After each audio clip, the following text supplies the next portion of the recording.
Okay, so for my Rube Goldberg reflection, for the first part, the experiment aligns with experimental learning because it's working through a project where you have various trials and errors. You have to experiment to find out if the end goal that you want to do is going to work or not. You have to work continuously to find a final piece through experiment on what you have.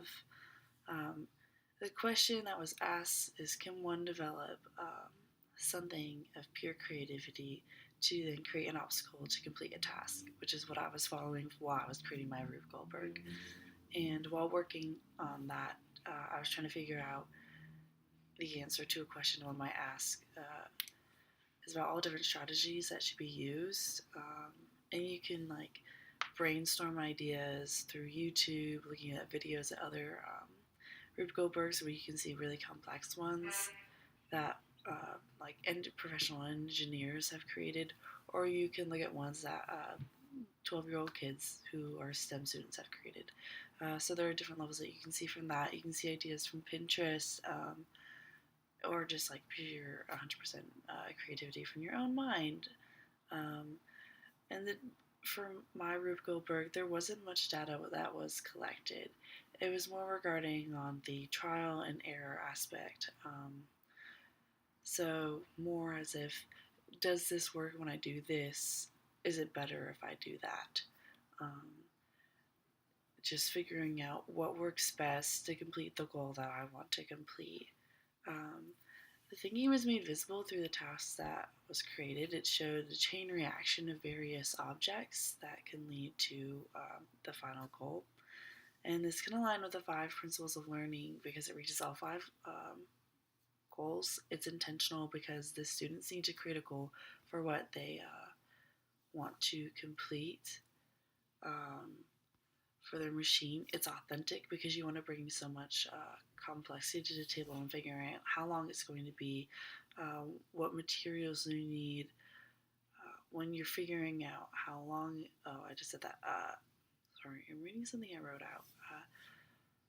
How long it's going to be, what you need to do with the materials just to get so right, and it's going to be the next task without failing.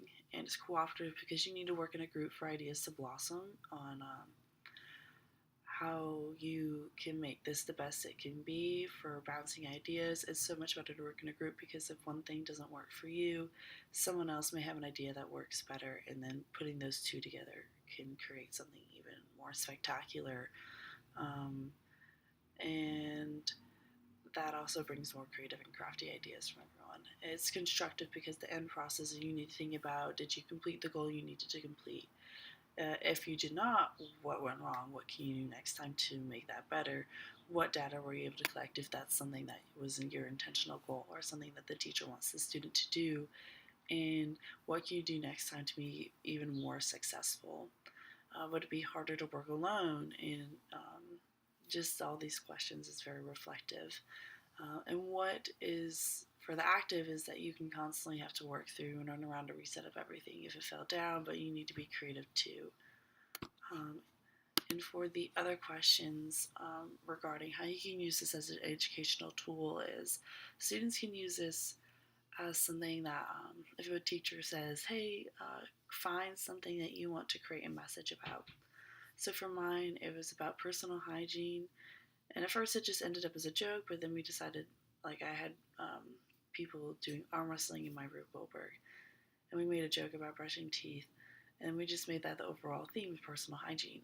You can do that with your students to have like a theme of the Rube Goldberg that maybe they use that material at the end. There's an end message, or they just have little things that you look out for. That's like, oh wow, like this is what the goal, like the message is.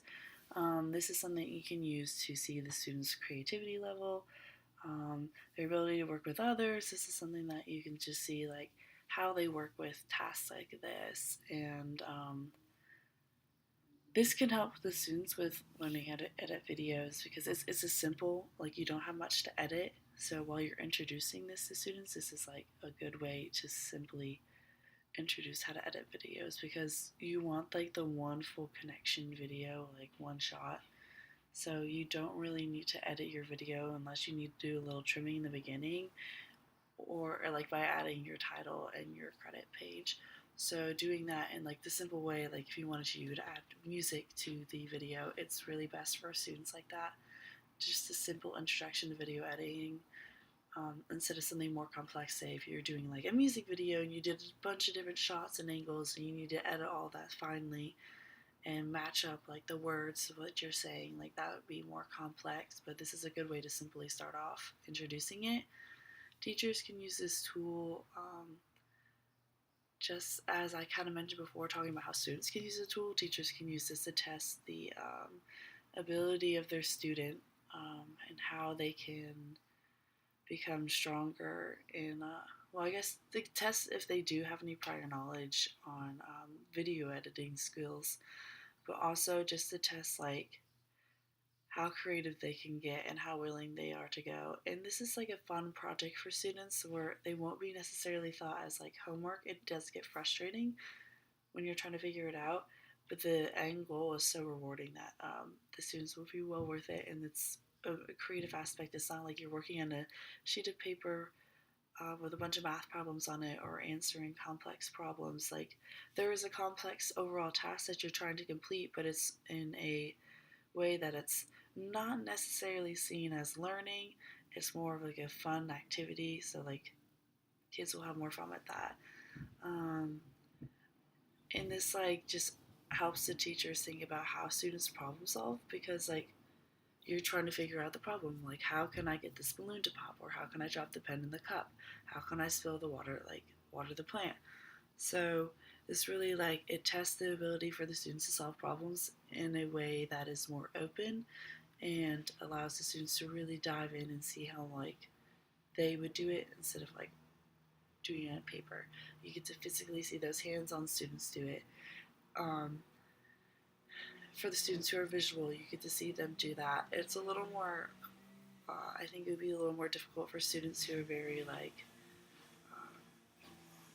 they like to read. They're very more like focused on like what they're actually doing. Um, how to say this? Like notes and whiteboards. Very like more studious note taking instead of like creative hands-on and visually learning. For the audible learners as well, it would be a little more challenging, but it's something that like you can work around for your learners. And I think that's, as teachers, that's always what we need to do. Make sure that all our lesson plans apply to all of our learners instead of just one type. So, all right, thank you.